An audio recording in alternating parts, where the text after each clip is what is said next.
सज्जनों, यह जो ब्रह्मांड है, बुलबुला है,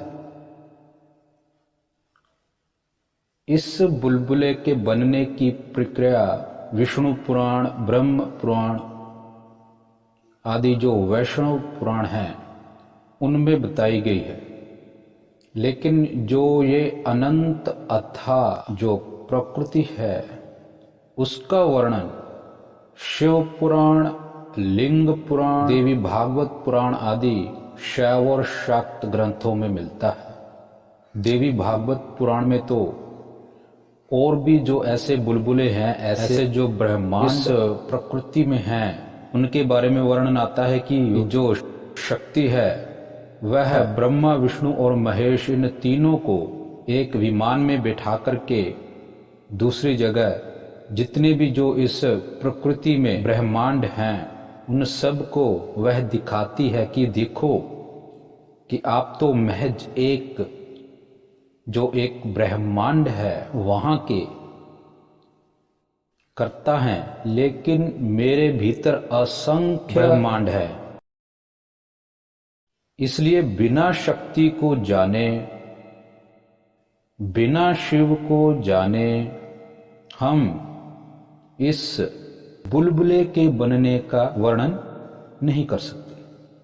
कारण क्या है कि यहां पर सत्व रजस तमस की सम अवस्था आ जाती है, वहां पर शून्य की स्थिति होती है।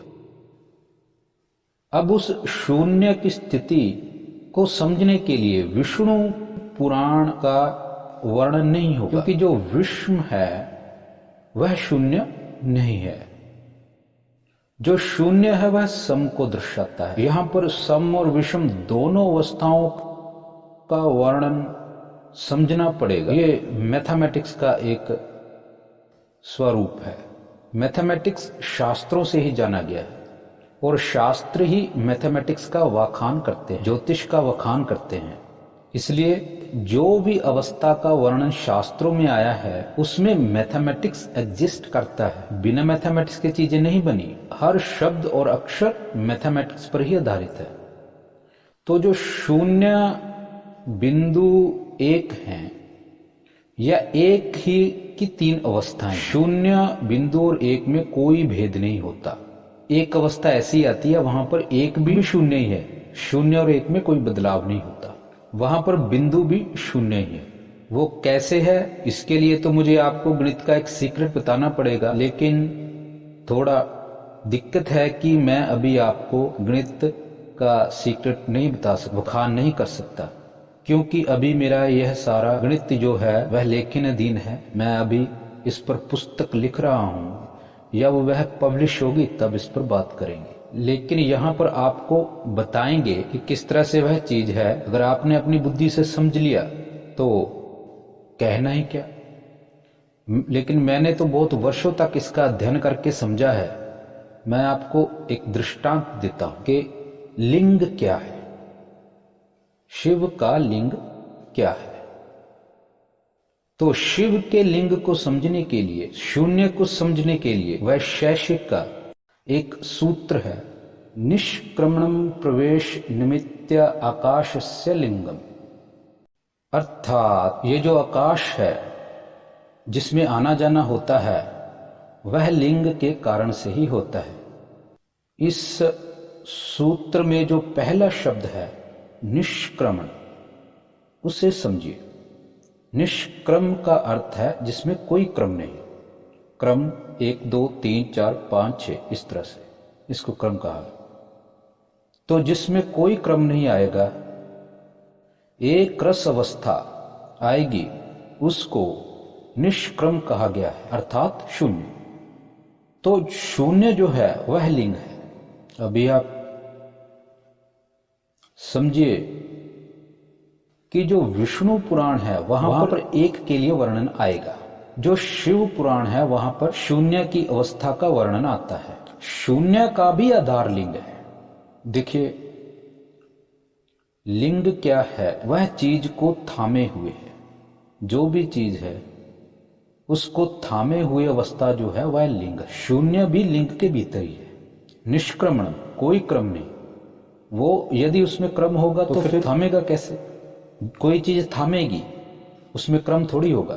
तो वह शून्य है। लिंग, जैसे जो मेरा शरीर, इसको लिंग कहा गया है। कोई भी एटम है, कोई भी अणु है, उसको जो थामे हुए वह लिंग है। अब देखिए ये जो सूर्य है, सूर्य क्या है? एक गैस का गोला बना हुआ है। आखिर गैस ही है ना, उसको तो सब जगह फैल जाना चाहिए था। इसका मतलब उसको किसी ने थामा हुआ है। वह क्या है जिसने थामा हुआ है? वह शून्य है। उस शून्य का आधार भी लिंग है। वो लिंग थाम करके रखता है उन चीजों को जिन्हें थामना है। तो इसलिए लिंग को स्तंभ भी कहा गया है। अब देखिए, जब ब्रह्मा और भगवान विष्णु को अहंकार हो गया कि मुझ में कौन बड़ा है, तब भगवान शिव प्रकट होते हैं और एक लिंग प्रकट होता है। उन दोनों को भगवान शिव उस लिंग का था लेके आने को कहते हैं, तो वह उसका था नहीं ले पाते, क्योंकि उसमें कोई क्रम नहीं। क्रम होगा तो था आएगा ना, कि ये सीमा आ गई, तो सीमा है ही नहीं।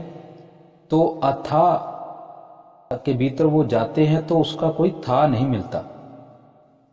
यह तो एक अथा लिंग है, वह स्तंभ है, सबका आधार है। अब जो प्रकृति की सम अवस्था है, जो अवस्था दिखाई देती है, वह शून्य हो जाती है। अब है तो पदार्थ ही जो एक रस हो गया, लेकिन वह थमा किसमें? वह किसके आधार से खड़ा हुआ है? पदार्थ तो है ही ना, किसके आधार से खड़ा है? उसका भी आधार होना चाहिए ना। वह अथा लिंग है जिसके आधार से वह है, क्योंकि वहां पर तो आकाश भी नहीं है। आकाश तो बहुत बाद में बनता है। सत्वरजस्तम साम, साम्यावस्था, प्रकृति, प्रकाश आदि, उसके बाद जाकर के कहीं अहंकार बनता है। ये जो बुलबुला आपको दिखाई दे रहा है, ये आकाश, वो बाद में बनता है। तो इस बुलबुले की जो बाहरी अवस्था है वह सम अवस्था है। उस सम अवस्था में यह जो पदार्थ डार्क मैटर है, वह किसके आधार से है? शून्य के आधार से। शून्य किसके आधार से है? लिंग के आधार से। अब लिंग जो है वह शिव का प्रतीक है। इसके लिए यहां पर एक सांख्या का बहुत ही सुंदर सूत्र है, अव्यक्त त्रिगुण अलिंगात। ध्यान से सुनिए, आलिंगन क्या है? आलिंगन कहते हैं दो अवस्थाओं का एक रस होना। जैसे स्त्री पुरुष का लिंगन भी माना जाता है, तो दो अवस्थाएं एक रस हो जाती हैं। दो अवस्थाएं एक रस कैसे होती हैं? अभी देख लीजिए। हमारा जो शरीर है, हमारे शरीर में क्या है? एक माता है, एक पिता है, तो दो अवस्थाएं एक रस है ना। ये जो शिव और शक्ति का जो स्वरूप दिखाया जाता है ना, शिव और शक्ति, ये दोनों आपस में एक जगह मिले हुए हैं, दोनों एक रस है। एक दूसरे में शिव ही शक्ति हो रहा है और शक्ति ही शिव हो रहा है, इसलिए शक्ति को शिवा कहा गया है। तो शिव और शिवा इसलिए कहा जाता है क्योंकि वहां पर वह एक रस है, कोई भेद नहीं उन दोनों में। हमारे शरीर में माता का भी अंश है, हमारे पिता का भी अंश है, दोनों एक रस है, कोई भेद नहीं। ये शक्ति और शिव का भेद है। माता और पिता दोनों अलग हैं, उन दोनों का आलिंगन ही हमारे इस शरीर का कारण है। अब अगर माता पिता का शरीर किससे बना, उस पे जाएं तो उनका शरीर उनके माता पिता से बना, उनके माता पिता का शरीर किससे बना, उनके माता पिता से। इस तरह से यदि हम पीछे की ओर जाएं तो एक ऐसी अवस्था आएगी यहां पर माता पिता एक रस होंगे। यही सारी अवस्था हर बीज में, हर जीव में, वकायदा इस ब्रह्मांड में भी है। इस ब्रह्मांड के मूल में जाकर के आप जब देखते हो तो वहां पर शिव और शक्ति दोनों एक रस मिले हुए हैं। तो वहां सम अवस्था में अव्यक्त त्रिगुणालिंगात, तीनों जो गुण हैं सत्व रजस तमस, उन तीनों का आलिंगन हो गया एक रस। समझ में आया? अब जो तीनों लिंगन रूप में है, तीनों एक रस है, कोई भेद नहीं। जैसे मुझ में मेरे माता पिता दोनों एक है, कोई भेद नहीं। माता पिता भले ही दोनों अलग अलग थे, लेकिन मुझ में कुछ भी नहीं है, दोनों एक रस है। इसलिए जब ब्रह्मांड की शुरुआत हुई तब वह दोनों शिव व शक्ति एक रस में ही थे। ठीक है, तो इस तरह से अलिंगन तीनों का यहां पर हो गया। अब ये तीन गुण जो हैं किसके हैं? प्रकृति के। प्रकृति क्या है? शक्ति है। शक्ति किसकी होती है? देखिए, शक्ति जो होती है वह किसी न किसी की होती है। शक्ति स्वतंत्र नहीं होती। शक्ति मेरी है, ठीक है, मेरा जो शरीर है वह शक्ति से है, शक्ति मेरी है। शक्ति अधीन है। शक्ति किसके अधीन है? शिव के। शिव और शक्ति दोनों एक दूसरे के भर्गा हैं। भर्गा मतलब दोनों ने एक दूसरे को गर्भ में धारण कर रखी। शिव के गर्भ में शक्ति है, इसलिए शिव भर्गा है, और शक्ति के गर्भ में शिव है, इसलिए शक्ति भर्गा है। तो भर्गा दोनों एक रस हो गए। अब जो अलिंगात में शब्द आ गया लिंग, तो वहां पर लिंग अब उसको धारण करेगा, क्योंकि वहां पर तीनों एक रस है। उन तीनों का आधार तो कोई होगा ना। डार्क मैटर किसके आधार से खड़ा है? आकाश तो है ही नहीं। अब सबसे बड़ा जो प्रश्न खड़ा होता है कि वहां पर सत्व रजस तमस की समअवस्था होगी, शून्य हो, पदार्थ वहां पर है ही नहीं। महसूस होता है लेकिन है नहीं। अब शून्य से आप एक बना सकते हो? नहीं बनेगा। लेकिन एक से शून्य हो सकता है? हाँ हो सकता है। एक माइनस एक शून्य। शून्य से एक नहीं बनता। वैसे तो ये बहुत ही बड़ी बात है कि जब शून्य से एक नहीं बनता तो इसका मतलब कोई है, उस एक को बनाने वाला परमेश्वर होगा ही। लेकिन फिर भी शून्य से एक बनता है, बनता है। शून्य और एक में कोई भेद भी नहीं है। शून्य और एक दोनों एक जगह एक ही अवस्था में है। तो मैथमेटिक्स का कभी वर्णन आएगा तो बता भी देंगे दुनिया को। हम यदि कोई चीज बनाए, मान लीजिए कोई नई चीज का आविष्कार किया, तो सबसे पहले हम कहां बनाएंगे? अपनी बुद्धि में, अपने दिमाग में, अपने ज्ञान में उस चीज को बनाएंगे। फिर जैसा हमने अपने ज्ञान में बनाया, जैसा हमने अपनी बुद्धि में उसका चित्रण किया, वैसा ही हम बाहर बनाते हैं। मान लीजिए कोई कार का डिजाइन, कोई नई कार का आविष्कार किया, तो हमने उस कार को कहां बनाया? अपने भीतर, अपनी बुद्धि में। फिर उस कार को एज इट इज जैसा हमने अपनी बुद्धि में बनाया, वैसा ही उसको बाहर गढ़ लिया। तो यह होता है ज्ञान और पदार्थ के बीच का संबंध बनाने का। लेकिन वहां पर अवस्था दोनों अलग अलग नहीं। वहां पर शिव और शक्ति एक ही रस है। शिव और शक्ति एक रस में है, इसलिए ऐसा नहीं है कि कोई पदार्थ है, प्रकृति अलग है, शिव ने उसको पकड़ा फिर उसको उस ब्रह्मांड को बनाया, ऐसा नहीं है वहां पर। क्योंकि वहां पर ऐसा हो ही नहीं सकता। क्योंकि जब धीरे धीरे पीछे जाएंगे तो अवस्थाएं एक रस हो जाएंगी, एक ही रह जाएगी। एक रस अवस्था में शिव भी वही है, शक्ति भी वही है, वहां पर भेद नहीं रह जाएगा। इसलिए ब्रह्म एक है। शिव ही मूल ब्रह्म रूप है। शिव को ही ब्रह्म स्वरूप कहा गया है। किसी भी देवता को ब्रह्म स्वरूप नहीं कहा गया। कैसे? शिव का अर्थ होता है वशी। वशी अर्थात जिसके वश में सब है, वह शिव है। एक वृत्त को देखिए, यह शिव स्वरूप है। वृत्त की परिधि के वश में सारा वृत्त है। इसकी परिधि आकार रूप होने से मूर्त रूप शिव है।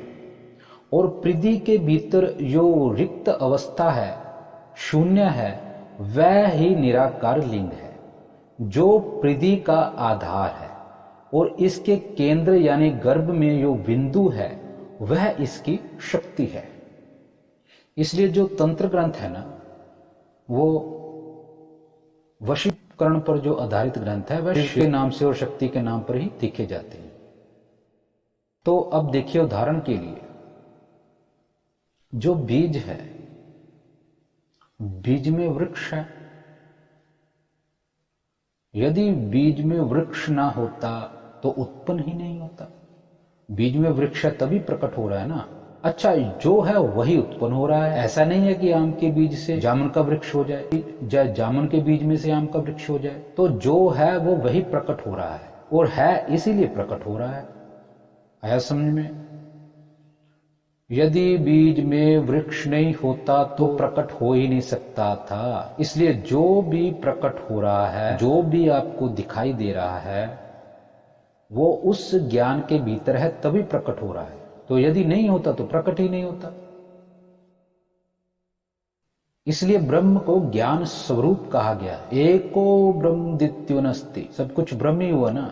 जो भी प्रकट हो रहा है वह वही प्रकट हो रहा है जो उसके ज्ञान में है। देखिए, हमने गाड़ी बनाई, वही गाड़ी बनाई जो हमारी बुद्धि में थी, हमारे ज्ञान में थी, हमने गाड़ी वही बनाई। यहां पर तो भेद हो जाता है कि क्योंकि ये माया है, यहां पर अलग है हमसे प्रकृति, लेकिन मूल में तो सब एक रस है। वहां पर शिव और प्रकृति में कोई भेद ही नहीं।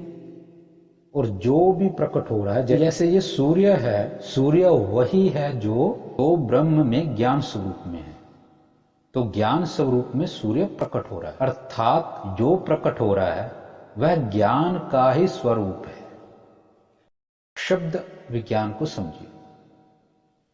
जो वृक्ष है वह क्या है? वृक्ष टहनियां हैं, वृक्ष पत्ते हैं, वृक्ष जड़ है? नहीं, वृक्ष एक शब्द है। उस वृक्ष शब्द ने ही उस टहनियों और पत्तों को धारण कर रखा है, तब वह वृक्ष है। अगर आप टहनियां काट दोगे तो भी वह वृक्ष है, अगर आप वृक्ष का तना काट दोगे तो भी वह जड़ वृक्ष की ही है। मतलब वृक्ष जो है वह टहनियां और पत्ते नहीं है। टहनियां और पत्ते जो हैं वह शक्ति है, प्रकृति है, जो पूर्णतः शब्द, जिस शब्द ने उस वृक्ष को धारण कर रखा है वह वृक्ष है, वह तत्व ब्रह्म है। इस तरह जो सूर्य है, सूर्य में आपको अग्नि मिलेगी, गैस मिलेगी, या जो भी उसमें पदार्थ हैं उस सब से मिलकर सूर्य बना। लेकिन जो सूर्य शब्द है, जिस शब्द ने उस पिंड को धारण कर रखा है वह ज्ञान स्वरूप है। सूर्य न अग्नि है, सूर्य न गैस है, सूर्य न अणु है। सूर्य वह शब्द रूप अवस्था है जो प्रकट हो रही उस गैस और अणुओं को लेकर के। यह शिव ही शब्द है। हर चीज शिव है, शिव ही उत्पन्न होते हैं, शिव ही पैदा होते हैं, शिव ही शव हो जाते हैं।